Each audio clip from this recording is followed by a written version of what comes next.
Muy buenas tardes a todos los ya presentes y bienvenidos, ahora sí, a la mesa redonda organizada por Talient sobre cómo mejorar procesos de operaciones y producción dotando a la empresa siempre del mejor talento.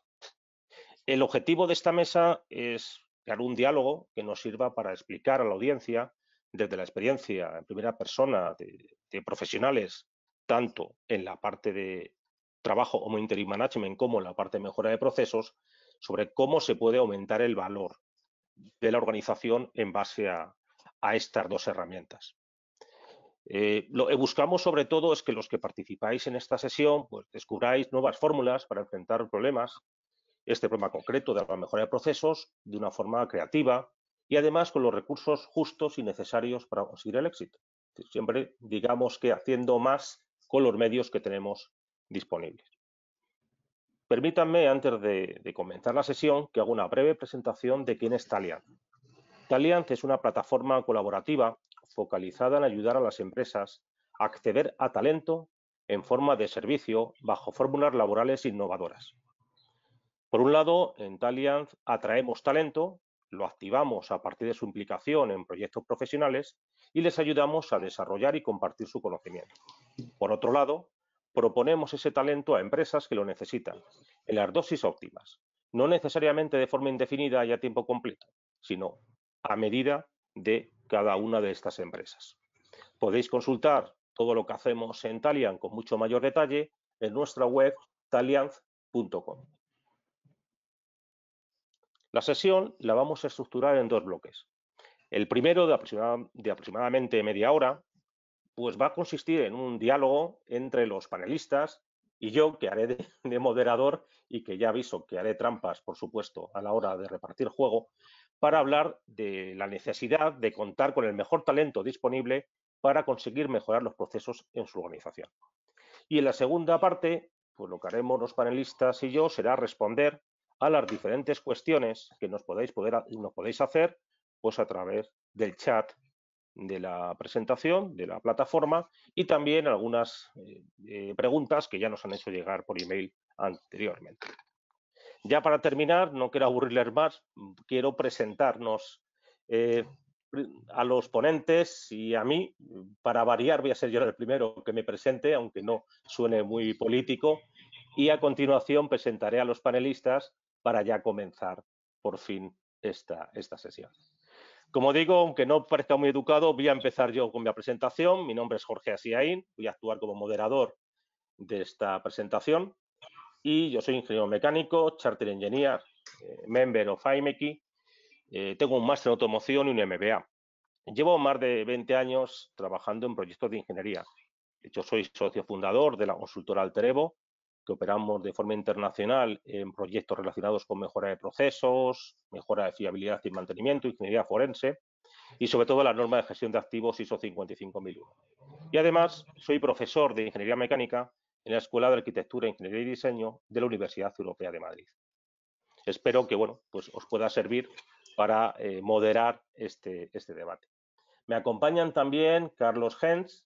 Carlos Gens es ingeniero industrial, MBA, experto en Lean Six Sigma, auditor de ISO 9001 y Business Consultant and Interim Management, Value Based Management Provider, más. Carlos estudió Ingeniería y Administración de Empresas en Aquisgrán, en Alemania, y desde 2004 es consultor en diseño y ejecución práctica de estrategias, procesos y operaciones. Es asociado acreditado del Institute for Independent Business, IIB, mentor registrado de la Asociación Española de Mentoring del Emprendimiento, AMCES, y consultor senior colaborador en la Sociedad Estatal de Participaciones Industriales, SEPI. Pues buenas tardes, Carlos. Buenas tardes a todos. Y nos acompaña también Carlos Marco. Vemos que el tema del nombre parece que es un requerimiento para colaborar con Talient. Carlos es ingeniero industrial, especializado en desarrollo de proyectos estratégicos en la modalidad de Interim Management, relacionados fundamentalmente con actividades como definición de planes estratégicos, implantación de metodología Lean Manufacturing y mejora continua de procesos, así como control y reducción de costes e implantación de sistemas RP, MRP, sistemas MES, Industria 4.0 y gestión del talento, liderazgo y reestructuración de empresas. Pues buenas tardes, Carlos. Buenas tardes, Jorge, y buenas tardes a todos los asistentes. Encantado de participar en esta mesa redonda. Bueno, vemos que todos trabajamos mucho la metodología Lean, así que espero que hagamos precisamente una presentación Lean que resulte interesante a los asistentes y a los oyentes. Bueno, yo para empezar, creo que es importante que mostremos una noción de lo que es un proyecto de mejora. Entonces, quería preguntarte, Carlos Marco, ¿cuáles crees que son las claves principales que se deben tener en cuenta a la hora de implementar un proceso de optimización, pues por ejemplo, de Lean Manufacturing? Bien, pues vamos a ver. Realmente en las empresas, a nivel de implementación de metodologías de mejora de procesos y de Lean, lo que hacemos es analizar los procesos que se realizan. Realmente todas las empresas, cualquier tipo de actividad, conlleva procesos para aportar mejoras de valor, y todos estos procesos son absolutamente mejorables. Siempre existen fórmulas para poder mejorar estos procesos. Entonces, lo que se trata en este caso es de establecer metodologías que nos sirvan para mejorar estos procesos de forma sistemática. Sí, efectivamente está claro que todo proceso es mejorable, ¿no? Yo creo que eso sí lo debemos tener claro, incluso el que aparentemente funciona bien, porque más en mi experiencia es que muchas veces cuando las cosas van bien económicamente se camuflan los problemas en los procesos. Entonces, aunque las cosas vayan aparentemente bien, hay que trabajar en esto. Y quería preguntar a Carlos Hens, ¿cuáles crees que serían, Carlos, los pasos principales a seguir para la implantación de un proceso de optimización? Pues mira, yo empezaría, y de hecho empiezo normalmente la secuencia de pasos por tener una impresión genérica del máximo responsable de la empresa, el director general, el propietario, el CEO, porque él me tiene que dar a mí una sensación de prioridades y quiero conocer de primera mano en dónde ponen ellos el principal foco. Se hace necesario un análisis posteriormente de procesos. Hay que conocer los flujos de trabajo, hay que conocer los procedimientos, hay que analizar su viabilidad y su rentabilidad. Por lo tanto, ahí empezamos ya a evaluar potenciales de mejora, sobre todo orientados a los objetivos de la empresa. Es importante, por eso, que todos los implicados puedan opinar en un momento dado y dar su versión de cómo está la situación. Se sientan las prioridades de implementación. Yo aconsejo siempre empezar por un proyecto piloto, así en pequeñas dosis, en pequeñas píldoras, para acreditar que el sistema puede funcionar. Esto facilita la implementación posterior de obras más complejas, da cierta credibilidad a todo el sistema y bueno, pues elimina hasta cierto punto reticencias que puedan surgir a la gestión del cambio. Sí, me parece muy interesante lo que has comentado, Carlos, y yo me quedaría con lo primero y lo último, voy a quedar o voy a destacar, ¿no? Estoy totalmente de acuerdo contigo y Carlos Marco también, danos tu opinión, por favor. Yo estoy de acuerdo con él en que necesitamos el apoyo expreso de la alta dirección. Y si no tenemos ese apoyo expreso, ese aval o ese sponsor, si queréis decirlo, va a ser muy difícil que el proyecto salga. Yo la verdad es que en los proyectos que participo siempre pido, o mejor dicho, exijo incluso ese aval y vamos, iba a decir, esa involucración directa, ¿no? Y luego también va a ser muy interesante lo último que has comentado sobre el programa piloto y que sirva más para facilitar las cosas, porque efectivamente yo me he encontrado muchísimas reticencias en muchos proyectos y el ver que la cosa empieza a funcionar, la verdad es que creo que sirve, que es muy útil para este sentido. Sí, sí. Efectivamente, mi opinión va en esta línea. Existe una etapa inicial en cualquier proyecto de mejora, y sobre todo cuando estamos hablando de bueno, pues, un soporte externo, y esta etapa es una etapa de generación de confianza. Esta etapa de generación de confianza debería de ser lo más ágil, lo más rápido posible para poder sacarle rendimiento al proyecto. Y ahí es donde pues tiene que estar el soporte de la dirección de la empresa, y bueno, pues por eso es tan importante identificar qué proyecto podríamos utilizar como piloto para generar esa confianza, no solamente en la dirección, sino también en el equipo que va a participar en el proyecto. Sí, totalmente de acuerdo. Esa involucración es fundamental, porque además tenemos que pensar que cuando arrancamos un proyecto de mejora continua, aunque lo tenemos claro, a donde queremos llegar, al menos los que hacemos esta consultoría, este trabajo, es verdad que para el que lo sufre, para el usuario, para la persona que está trabajando en el proceso, a veces no se ve claro los objetivos, no se ve claro el final. Por lo tanto, es importante que tengamos esa involucración para que no haya dudas. Es decir, si arrancamos, arrancamos. Y eso es algo que tiene que tener muy claro la dirección. Yo, vamos, en mi experiencia particular, si no tengo ese aval, os diría que no empiezo el proceso de pago. Y quería preguntarte, Carlos Gens, ¿piensas, porque me lo he encontrado muchas veces, que no hacer nada o esperar a ver qué pasa, sobre todo cuando las cosas funcionan bien en una empresa, es una buena opción, es una opción rentable a futuro? ¿Existe la opción de no hacer nada? La opción existe. De hecho, yo creo que hay que dejar bien claro que no hacer nada en sí mismo ya es una decisión. Es la decisión de no moverse, de quedarse quieto y a ver si el león pasa y no nos descubre. Pero una cosa es no hacer nada de una manera consciente y por algún motivo concreto, y otra cosa es esperar. Nos encontramos muy a menudo cuando planteamos mejoras, optimizaciones, que nos dicen no es el momento correcto, ahora mismo estamos muy atareados, no podemos dedicar personas a ello. ¿Esperar a qué? Digo yo, pregunto. El mundo no para porque una persona o una empresa decida esperar. Es decir, los demás no te esperan. Avanzan, mejoran y en última instancia te superan. Con lo cual, tú ya no estás accionando, sino que estás reaccionando, ya vas un paso por detrás. Por lo tanto, esperar solo puede tener una justificación, desde mi punto de vista, por cambios en el marco legal, algo que sea, digamos, visible a corto plazo. No esperar por esperar para ver si la situación cambia. La situación no cambia si nadie cambia. Por lo tanto, tendremos todos que ayudar a que ese cambio se produzca.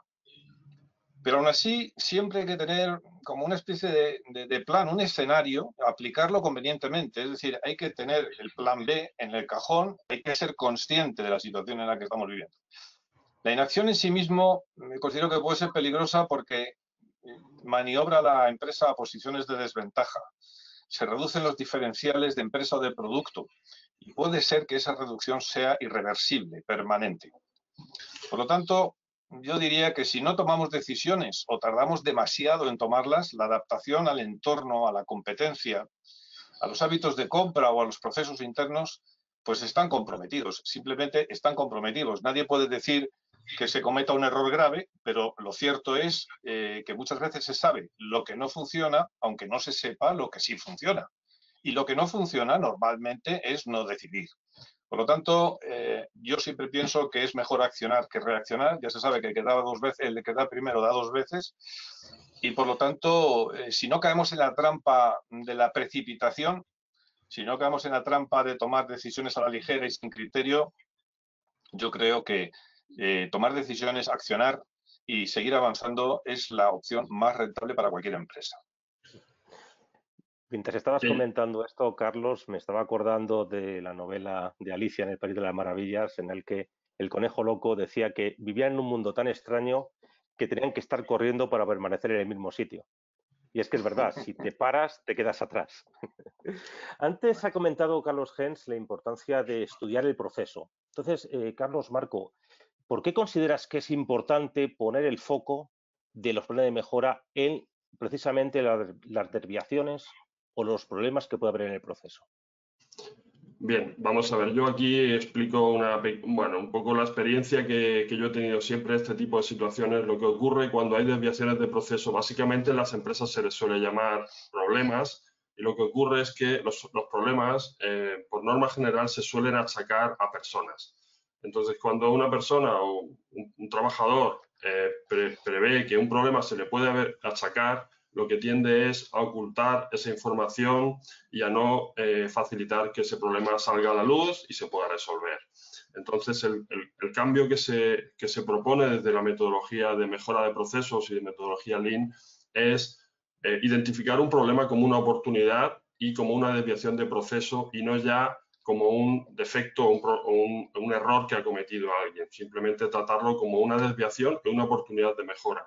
Entonces, este cambio tan, bueno, pues teóricamente tan sencillo, genera una visibilidad muchísimo más importante de los problemas y permite poder identificar lo que le llamamos la causa raíz para poder poner acciones a corto, a medio y a largo plazo y evitar que ese problema, bueno, si no podemos evitar que vuelva a suceder, al menos paliamos el daño y paliamos la envergadura del problema la próxima vez. Y esto es absolutamente fundamental en esta metodología.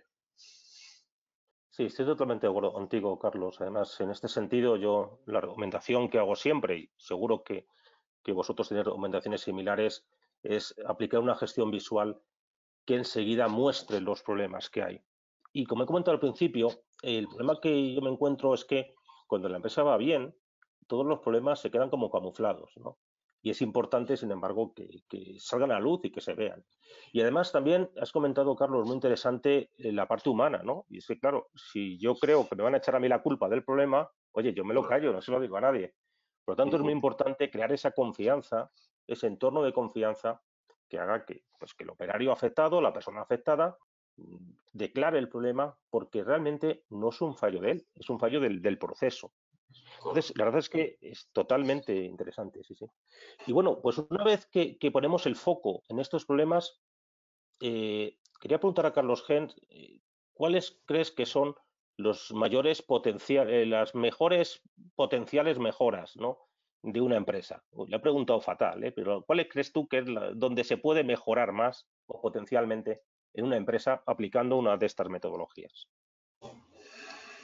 Como ha dicho antes mi tocayo Carlos, el origen del problema siempre nos da la pista de por dónde podemos atacar y por dónde podemos de alguna manera incrementar mejoras y con ello potenciales.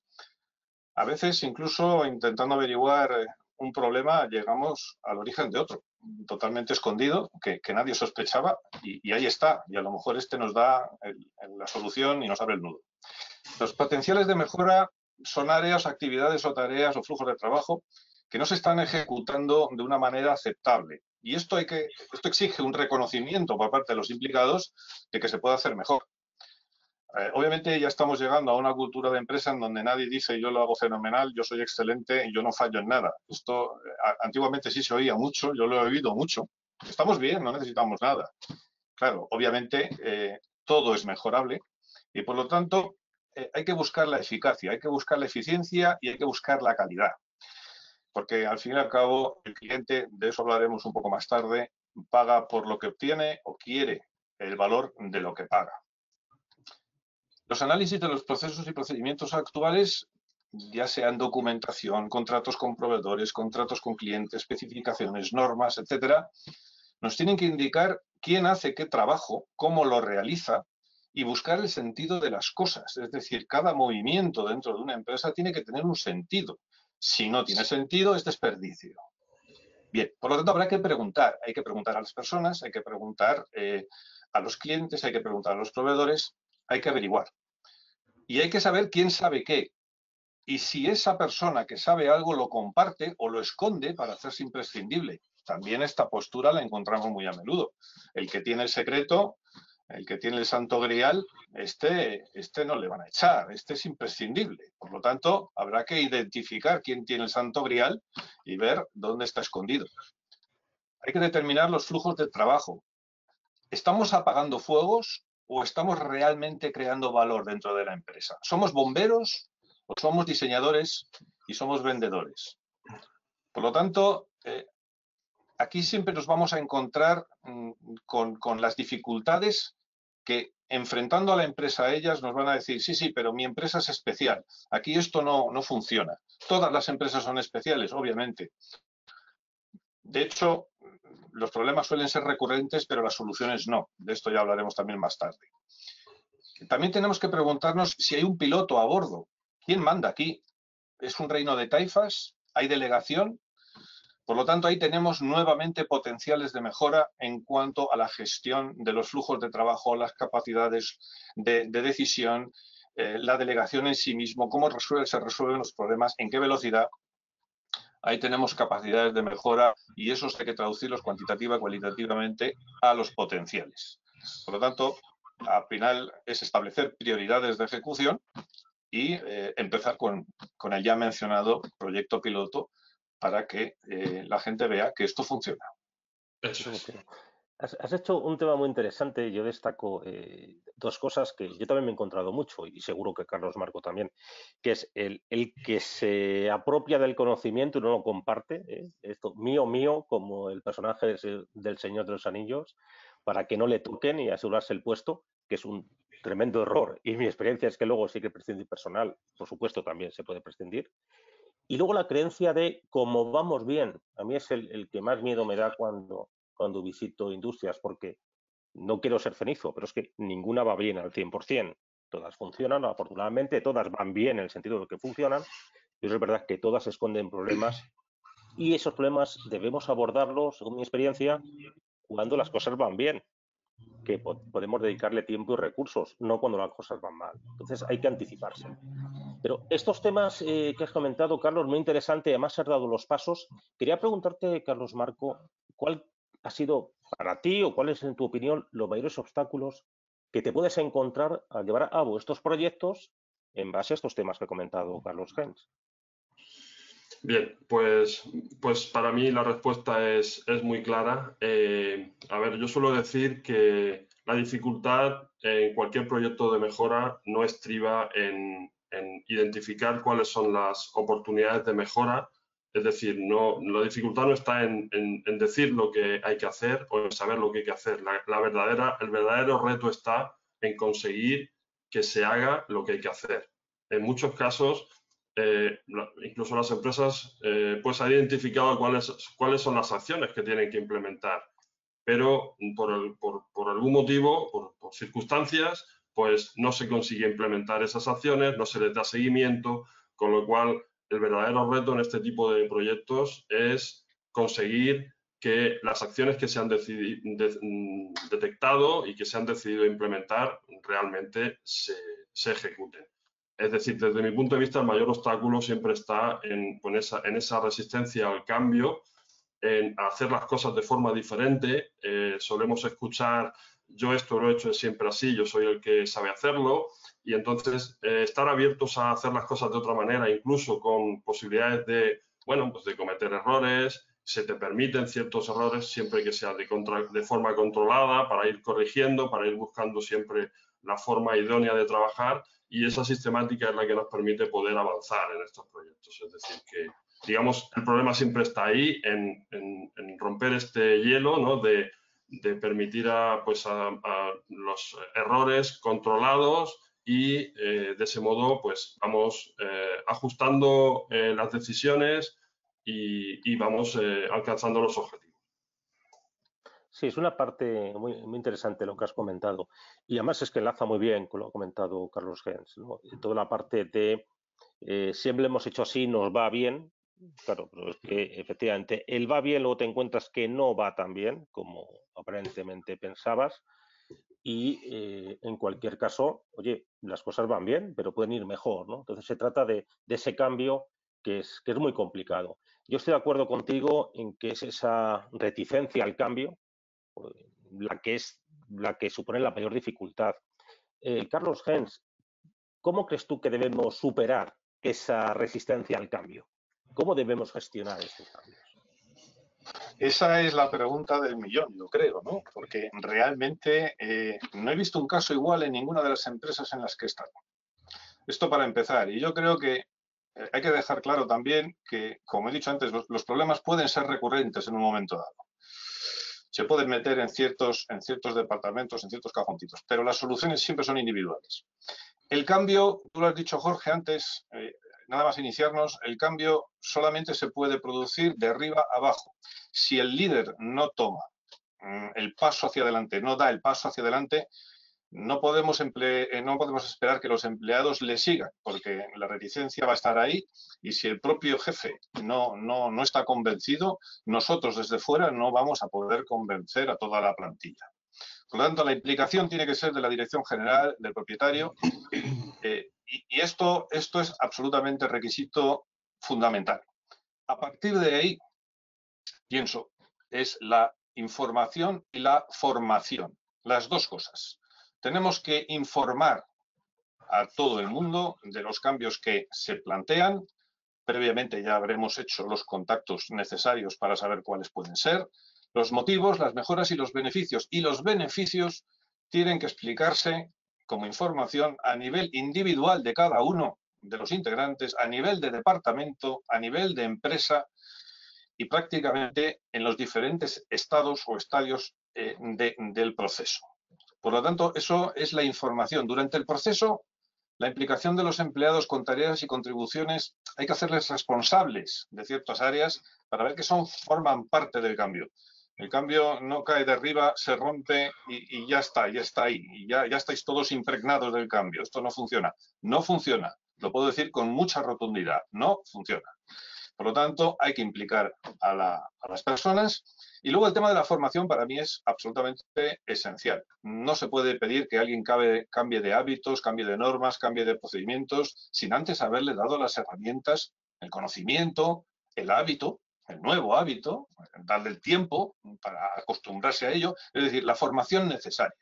La formación necesaria tiene que ser para todos y cada uno de los puestos. No podemos partir de la base de que el jefe financiero ya sabe y el director general es el que más sabe, ¿no? Pues todos tienen que entrar, digamos, en ese proceso de formación que además es el que hace equipo, el que une, porque es el que sincroniza los relojes y es el que hace posible que el cambio sea homologable a toda la empresa. Por lo tanto, siguiendo estos pasos y siguiendo la máxima de empezar por lo pequeño para ir a lo mayor y no al revés, no querer pegar la gran campanada con el supercambio que luego no se va a poder hacer, sino de menos a más, yo creo que con esos pasos se pueden superar reticencias, digamos que en la mayoría de los casos.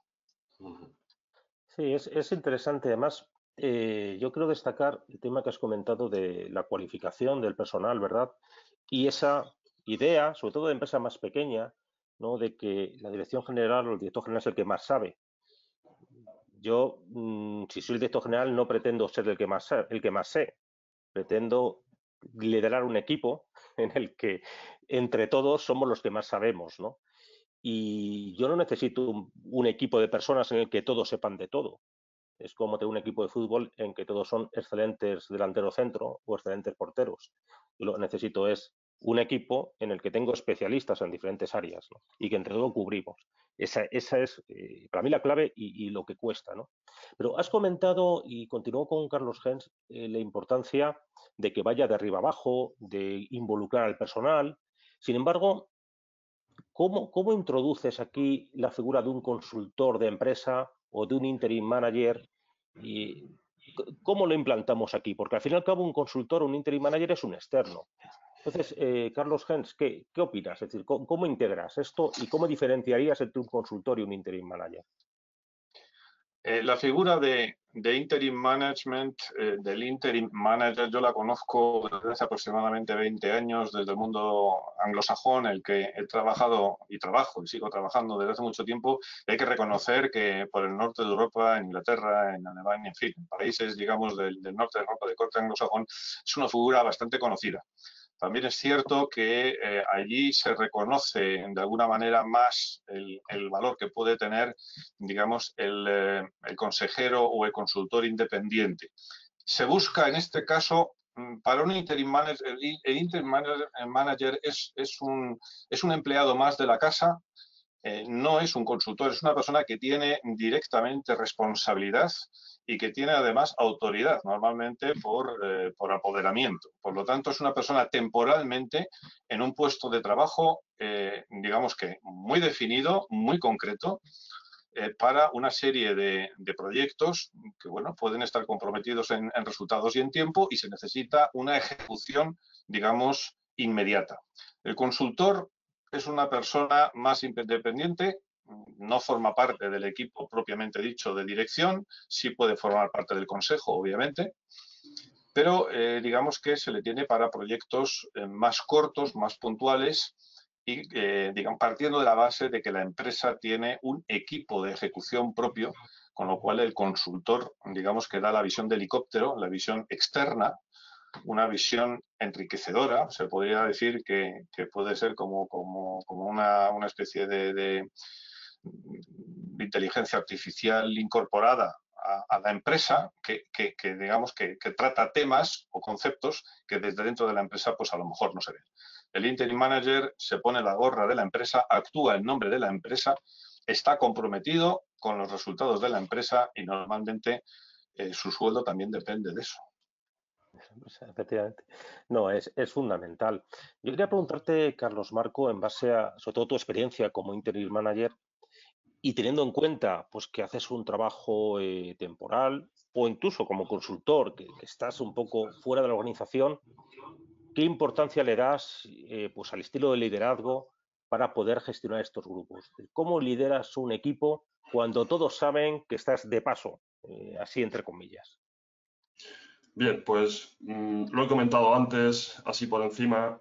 Para mí es fundamental, como he dicho, el tema de generar la confianza. La confianza se genera pues con un proyecto piloto y con un cierto tiempo para mostrar una sistemática que es nueva, que es innovadora y unos resultados que son necesarios para poder, digamos, ver que es eficaz la sistemática.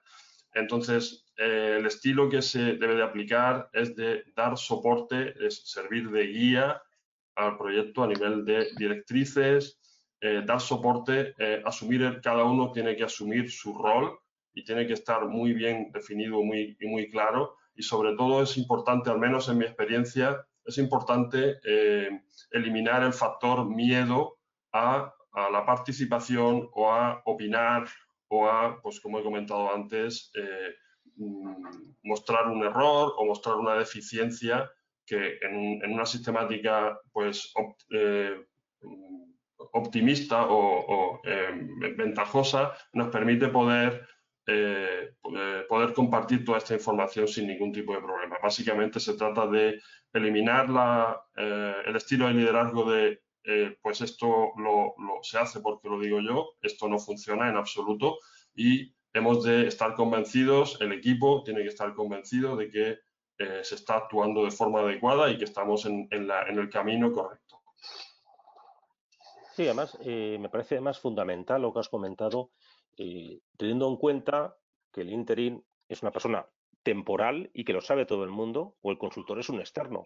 Por lo tanto, a malas, alguien podría pensar, bueno, yo aguanto la temporada, este señor aquí, luego se irá y seguiremos como estábamos antes. Por lo tanto, es importante ese estilo de liderazgo que sea capaz de transmitir a la organización esos objetivos, esa forma de trabajar y que además se quede, ¿no? Me están llegando ya algunas preguntas a través del chat y, bueno, pues quería seguir enlazando con Carlos Marco. Me llegan unas preguntas interesantes, a ver qué os parece. Bueno, la lanzo a Carlos Marco, pero también ruego a Carlos Gent que también dé su aportación, si lo considera, en este turno de preguntas. Sobre esto, ¿qué comentario hemos hecho? Me indican o me preguntan, el consultor es considerado como el que sabe y dice lo que se implementará en la compañía o el que propondrá los cambios. Pero luego la compañía puede ser que haga su interpretación en detrimento del resultado final. Claro, si la compañía hace lo que quiere, pues saldrá cualquier cosa. Oye, ¿pensáis que eso es realmente así o debemos buscar que el consultor tenga más poder, que no solamente asesore, sino que además tenga un mando más ejecutivo? No sé, Carlos, Marcos, que estabas tú hablando Sí. y Carlos Gen, luego si tienes alguna A ver, acotación. yo no soy partidario de implementar acciones, bueno, no soy partidario, no, es que no me ha funcionado nunca implementar acciones de forma unilateral sin haber un cierto consenso en el equipo, no funciona. De hecho, la reticencia a que esas acciones no sean las adecuadas, esa simple reticencia hace que esas acciones no se lleven a cabo. Entonces, desde mi punto de vista es fundamental. No digo unanimidad porque no es factible en muchos casos, pero sí tiene que haber pues un cierto respaldo de que estamos en la línea para conseguir, porque al final todos tiran de esa acción. Si estamos convencidos de que esa acción no es la adecuada, al final no va a funcionar. No, está claro, y eso da igual que seas un interim manager, que seas un directivo de la empresa o Eso es. seas un externo, ¿no? Carlos Gens, si tienes algún comentario, te lo agradezco, pero te lo voy a completar con otra pregunta que me acaba de entrar. Eh, esta mejora de operaciones, estos temas que estamos hablando, ¿cómo se aplica en una empresa pequeña? Y quizá también de paso pueda ayudar a esa figura del interim manager. Vamos a ver, yo tanto como consultor como interim, por enlazar con lo último que ha dicho Carlos, a mí me gusta dejar claro que yo cuando intervengo de alguna u otra manera en una empresa no lo hago por mayor gloria de mi persona. Es decir, yo no voy buscando los aplausos externos a lo que hago, sino que lo que intento dejar claro a las personas que están trabajando allí es que ellos van a seguir trabajando allí después, que yo me voy a ir, y que por lo tanto hay que garantizar una sostenibilidad de todas las medidas que se vayan implementando y que yo estoy allí fundamentalmente para ayudarles a ellos a ser mejores profesionales.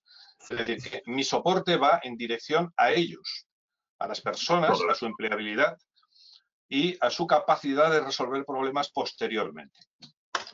Con esto desactivamos competencias, envidias, celos y otro tipo de componentes, digamos, psicológicas, de este está aquí para echarme o me va a estar evaluando o esto es un examen permanente. No, nada de eso.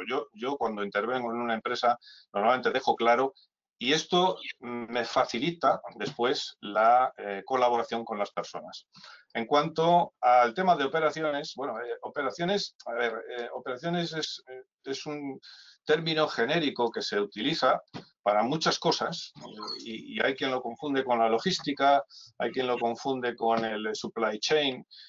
A ver, todo esto está relacionado, no vamos a dar aquí ahora una clase magistral de todos los conceptos, pero realmente operaciones tienen todas las empresas.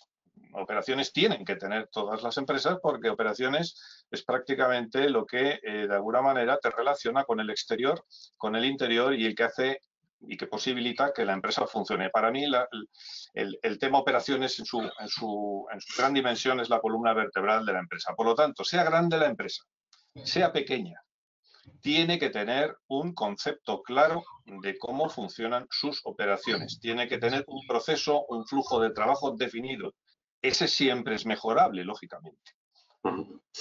Que lo tenga más grande o más pequeño no depende tanto del tamaño de la empresa como de la intensidad en la que trabaja la empresa. No es lo mismo vender un proyecto al año que vender todos los días 100.000 chocolatinas. Por lo tanto, en función de cómo funcione la empresa, si tiene fabricación, si tiene producción, si tiene delegaciones, si tiene internacionalización, pues ese departamento será mayor, menor o funcionará de una manera o de otra. Por eso, repito, los problemas pueden ser recurrentes, pero las soluciones siempre son individuales, siempre individuales. Y operaciones tiene que tener una pequeña empresa, una mediana empresa y una gran empresa, siempre. Sí, es muy importante tener en cuenta esta consideración, ¿no? Además, me viene muy bien porque me entra otra pregunta por el chat que, bueno, pues se la voy a preguntar a Carlos Barco y además es también que enlaces, Carlos, como lo ha comentado Carlos Gens. Me preguntan a qué tipología de empresa es aplicable la sistemática de mejora de procesos. Veo que la pregunta la han debido hacer justo antes de la respuesta anterior, pero nos sirve, Carlos Barco, para que nos des tu opinión. Porque efectivamente, yo que soy ingeniero industrial, bueno, los tres lo somos, muchas veces pensamos, mejora de procesos, una fábrica que recibimos una materia prima, la transformamos y sacamos un producto terminado.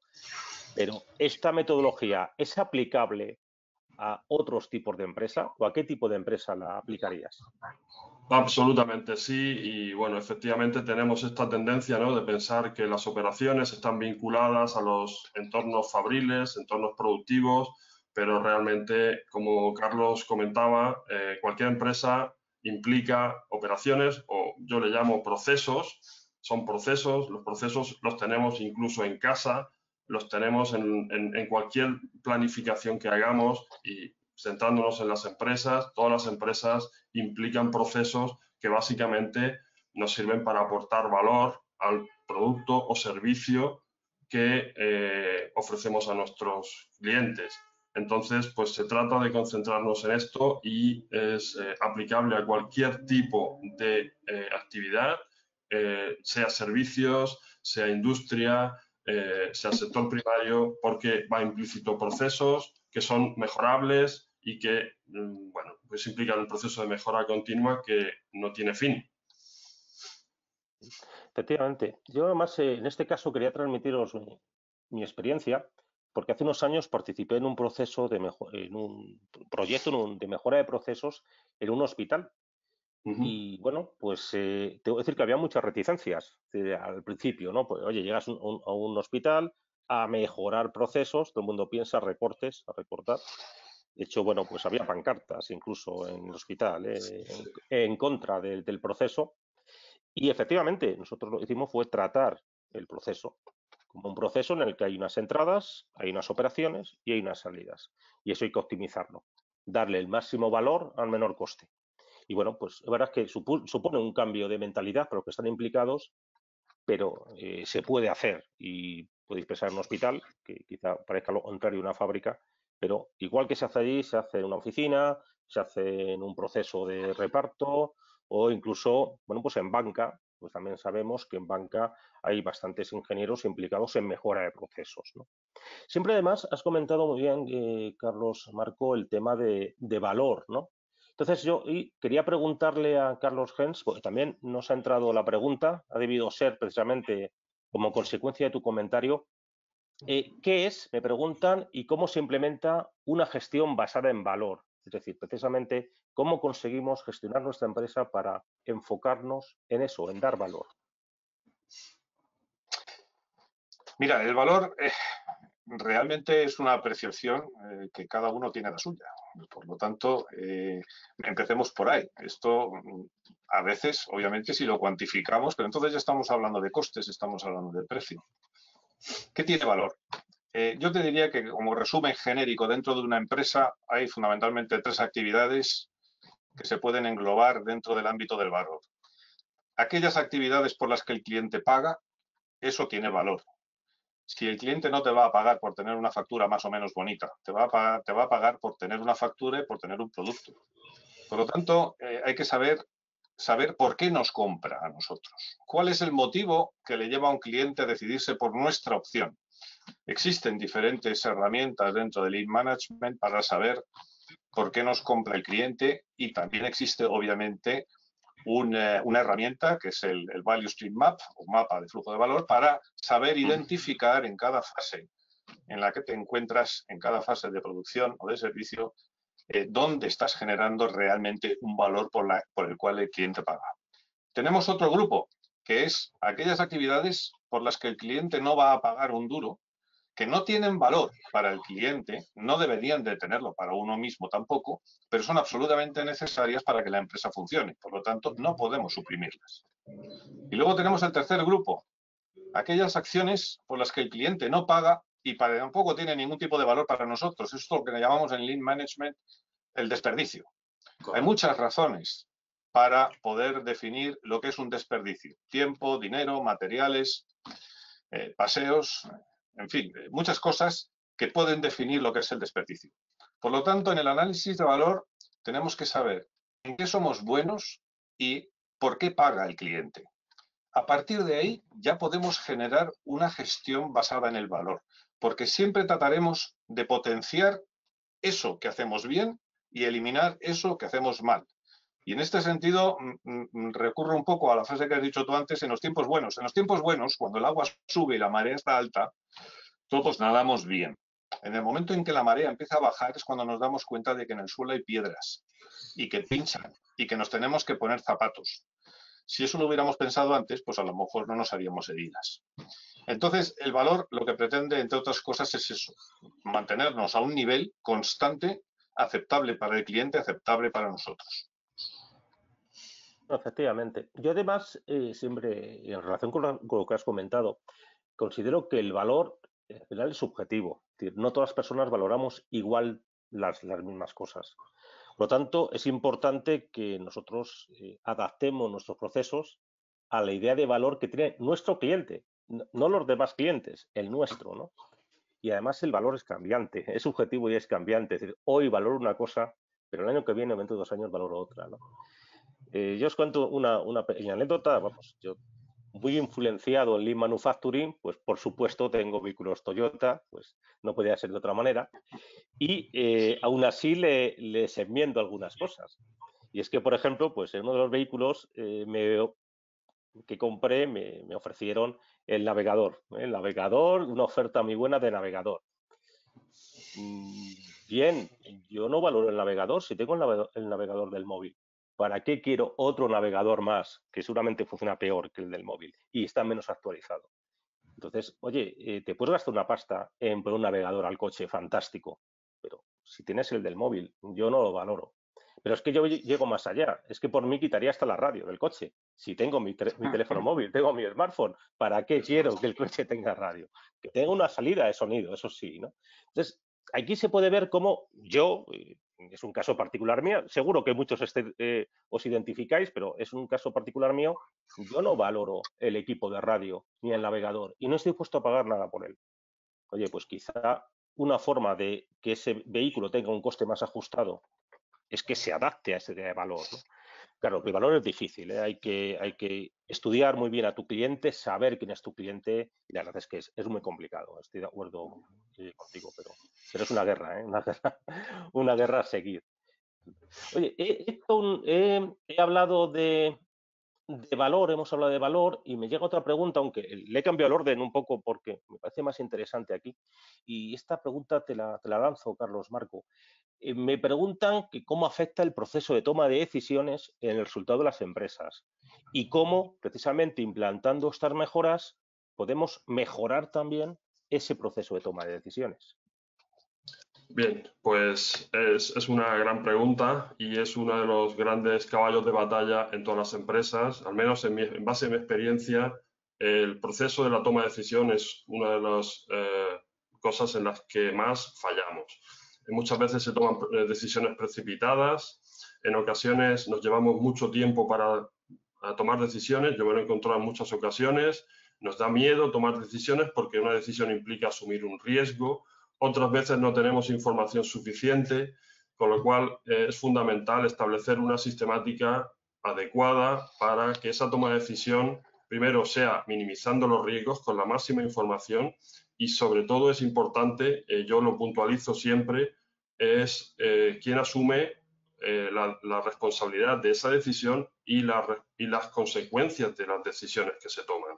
Porque muchas veces nos encontramos, quizás os habrá pasado a vosotros, pues situaciones en las cuales se toman decisiones y luego no se sabe quién la ha tomado, ni siquiera se sabe quién va a reaccionar o quién va a asumir esa responsabilidad. Entonces, eso se genera un círculo vicioso del cual es muy difícil de salir. Con lo cual, desde mi punto de vista, tiene que quedar muy claro las escalas de nivel a nivel de toma de decisión y luego las responsabilidades en esos niveles. Es fundamental. Y a mí me parece bastante importante, ¿no? Y además, mi experiencia es que si no hay un responsable, si no hay un owner, no es culpa de nadie, las cosas misteriosamente salen mal, ¿verdad? Y cuando he identificado un responsable, pues por algún extraño motivo las cosas salen mejor. Efectivamente, no se trata de criminalizar a los responsables ni tenerles el foco encima, pero sí estoy de acuerdo contigo en que es fundamental que haya un responsable, que haya una persona que sea el que tiene que responsabilizarse de que eso funciona y funciona bien, efectivamente. Efectivamente. Me llega una pregunta que, oye, me gusta mucho, aunque es muy simple, y se la lanzo a Carlos Gens. Me dicen que hemos hablado de Lean Manufacturing, se habla de Lean Management, se habla por ahí de e-commerce, KPIs, Agile, Six Sigma también he comentado. Oye, todas estas palabrejas que parece que hay que hacer un máster solo para entender lo que estamos hablando. ¿No convendría, qué opinas, desmitificar un poco esto y usar un lenguaje claro y no este lío que hacemos a los oyentes? Absolutamente. De hecho, yo procuro evitarlo. Si tratamos de impresionar a la persona, a nuestro interlocutor, con ese tipo de palabras casi como armas arrojadizas, probablemente lo que vamos a conseguir es justo todo lo contrario. Es desestabilizar o desequilibrar al interlocutor que se sienta inseguro, que desconfíe, que piensa que se cree muy listo porque nos dice todo esto hay que desconectarlo. Estamos inmersos hoy en día en una cultura de cambio que es vertiginosa, es absolutamente vertiginosa y constante. Por lo tanto, tenemos necesidades de cambio, pero esa necesidad de cambio a veces supera nuestra capacidad de aprendizaje. No podemos estar a lo último que hay, no podemos saberlo todo. Tú lo has dicho antes, además, no podemos saberlo todo. Por lo tanto, pretender que nuestro interlocutor nos entienda utilizando tecnicismos que están al alcance, pues, de un experto, y no podemos pedir que una persona que lleva un negocio de distribución sea experto en lead management. ¿Para qué le estamos hablando de lead management? Hablemosles de mejora, hablemos de beneficios, hablemosle de que lo que vamos a hacer en su empresa va a impactar en la cuenta de resultados de una manera.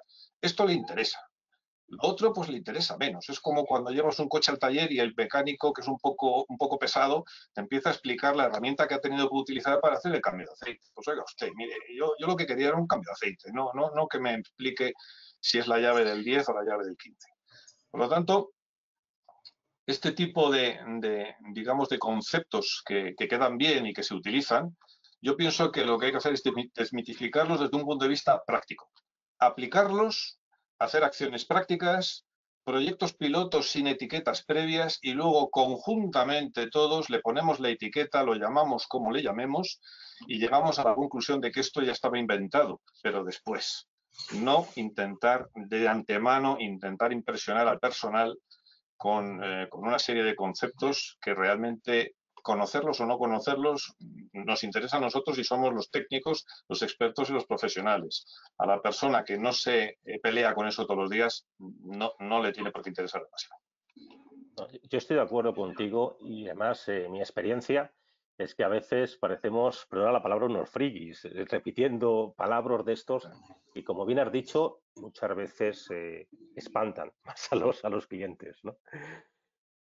Para ir finalizando, que nos quedan 5 minutos escasos, sí quería preguntarte, Carlos, Marco, una pregunta que también me ha entrado sobre el tema muy interesante, sobre el tema de gestionar el cambio y gestionar equipos, ¿no? Y me preguntan si pensamos que aplicar sanciones e incentivos pueden ser herramientas útiles en la implementación de este tipo de proyectos de mejora continua. Yo he vivido algún caso, no de sanciones, pero sí de pequeños incentivos. Luego os doy mi opinión. Pero, Carlos Marco, ¿qué opinas? ¿Crees que es una herramienta útil esto? A ver, sí, yo soy muy partidario de los incentivos, no de las penalizaciones, no hablo de sanciones. Las sanciones normalmente se vinculan pues, a problemas de seguridad, son temas legales, más penalizaciones, pero soy muy partidario de aplicar incentivos que no tienen por qué ser necesariamente económicos, es decir, que se pueden aplicar metodologías o sistemáticas y planes de incentivos vinculados pues, a premios, a reconocimientos. Es decir, esto es muy habitual en las empresas anglosajonas, norteamericanas, pues se hacen eventos donde se presentan las mejores ideas, se valoran, se puntúan, se entregan medallas y esto es muy habitual.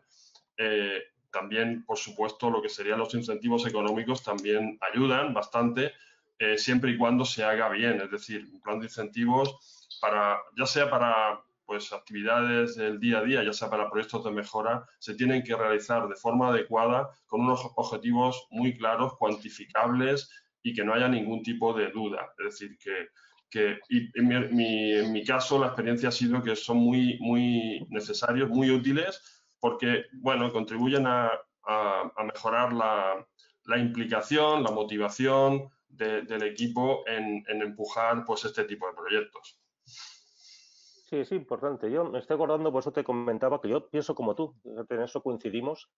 Yo creo que pequeños incentivos ayudan y tengo un caso de una empresa española, además, una empresa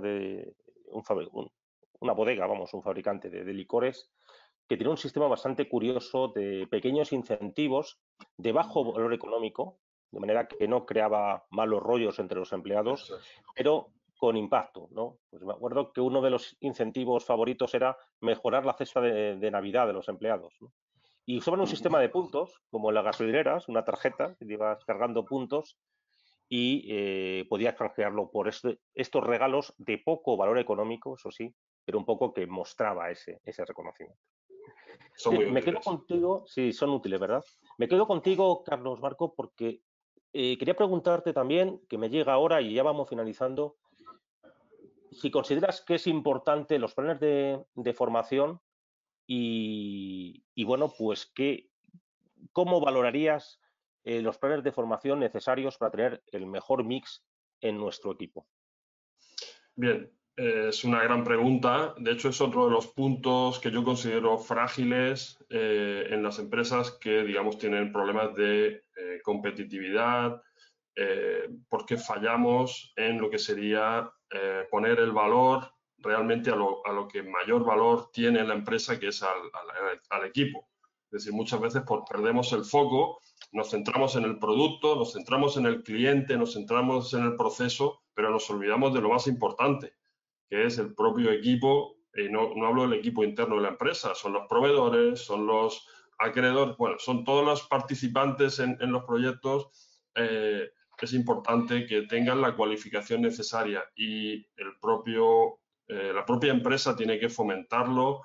Es necesario que exista un plan de formación personalizado para cada departamento, para cada persona, atendiendo a sus necesidades, atendiendo a las inquietudes, intentando redirigir a las personas a aquellas actividades o aquellos procesos en los cuales pues desarrollen mejor, se sientan más cómodos y ayudándoles a cada día hacerlo mejor.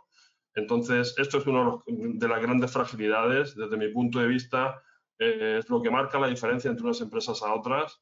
Y bueno, yo suelo decir que muchas empresas, pues, por ejemplo, tienen la reticencia de invertir en formación, teniendo miedo de que, oye, a ver si voy a formar a alguien y se me va. Y bueno, pues la contraposición es, ¿y qué pasa si no lo formas y no se va? Es decir, el impacto económico, la imagen, el servicio y el producto final se va a ver muchísimo más perjudicado, y si se va, pues bueno, pues durante ese tiempo ha aprovechado esa oportunidad de la empresa, pero seguirá su camino y no habría ningún problema. Es decir, que la formación es fundamental y insisto en que es la diferencia entre una empresa, digamos, de primer nivel y una empresa que no lo es. Efectivamente. Y quiero meter la última pregunta, aunque estamos ya sobre la bocina, para Carlos Gens, que complementa la anterior, ¿no? Y esta ya es la última pregunta por la hora. Hemos visto la importancia de la formación y me ha gustado mucho esa anécdota creo que es de Henry Ford, ¿no? Sí, Imagínate que no le formas y se queda, ¿no? Qué desastre. Pero exactamente. Carlos Gens, ¿qué opinas también de las habilidades no académicas o las soft skills, ¿no? ¿Qué opinas? No solamente cualificación dura, sino ¿qué nos dices de las soft skills sobre este tema? Digamos que hay muchas cosas que no se enseñan en la universidad, obviamente, y que sí son demandadas hoy en día en mayor medida que lo que se hacía hace 15, 20 o 30 años. Yo ya soy veterano, como se puede ver, y he tenido que ir modificando muchas de las exigencias hacia el talento, porque también esto ha cambiado mucho y se le da valor a otras cosas. Yo diría que hoy en día tener asertividad, saber definir la capacidad de expresar opiniones, sentimientos, tener empatía es muy importante para poder trabajar en equipo, la capacidad de sentir, digamos, en tu propio concepto lo que piensan los demás, tener resiliencia, tener tolerancia hacia la frustración, comunicación transversal con todos los interlocutores posibles, ser una persona, digamos, de mundo en este sentido. Fundamental, tener adaptabilidad y capacidad al cambio. Esto me parece a mí que forma parte del talento hoy en día como uno de los principales activos. Saber tener iniciativa.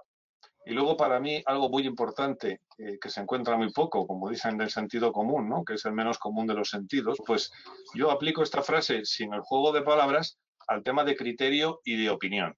No es lo mismo tener una opinión que tener criterio. La opinión tenemos todos sobre todas las cosas del mundo. Sin embargo, criterio es tener conocimiento, es haber estudiado, es haber leído, es haberse instruido. Crear criterio dentro de una empresa puede ser uno de los mayores talentos que una persona puede aportar, porque las decisiones siempre serán equilibradas y tendrán un fundamento, es el de la cocina, tendrán un fundamento. Y esto es importante. Y otra cosa que yo quiero ya decir como final es el compromiso y la lealtad de proyecto. Es decir, personas que se comprometan con el sitio, con el lugar de trabajo que tienen y que tengan lealtad de proyecto, no lealtad de personas, lealtad de proyectos, son dos cosas distintas. Y por lo tanto, ese tipo de talentos yo creo que independientemente de que obviamente haya un compliance, haya una ética, está claro, pero yo creo que estas cosas que os acabo de, estas pinceladas que acabo de decir, son las que forman parte del talento contemporáneo. Pues muchas gracias, Carlos, por tu opinión.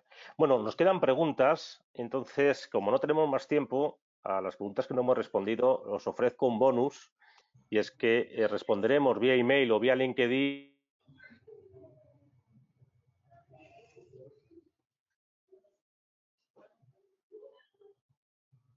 a cada una de las preguntas que han quedado pendientes y las que nos hagáis a partir de ahora, pero ahora responderemos los tres como compensación por no haber salido en el directo. Y con esto, pues quiero dar las gracias de nuevo a nuestros panelistas. Carlos Hertz, muchas gracias por tu participación. Gracias a todos. Carlos Marco, muchas gracias por tu participación también, por compartir con todos nosotros vuestra experiencia. Gracias a vosotros. Y bueno, por supuesto, a todos los que habéis seguido la sesión en directo y contribuido con vuestras interesantes preguntas, que me lo habéis puesto difícil, la verdad, y por supuesto a Talianz, que es el organizador de esta sesión. Os invitamos que sigáis a Talianz en LinkedIn, que consultéis la página web www.talianz.com para informaros de cómo Talianz os podrá ayudar tanto a los profesionales como a las empresas a partir de su innovador modelo colaborativo, que en las circunstancias actuales y en entornos VUCA como el actual, a mí personalmente me parece indispensable. Hemos colocado un enlace en el chat para acceder a un breve cuestionario en el que podéis transmitirnos qué os ha parecido esta sesión. Y bueno, pues solo me queda desearos que vaya todo lo mejor posible en estas últimas etapas de confinamiento, al menos en Madrid todavía lo estamos sufriendo, así que espero que vaya todo bien a nivel personal, a nivel de salud y por supuesto en vuestra actividad profesional. Así que agradezco a todos vuestra participación, un feliz resto de tarde y de lo que queda de semana y nos vemos en la próxima sesión de Talianz. Hasta luego. Hasta luego, muchas gracias.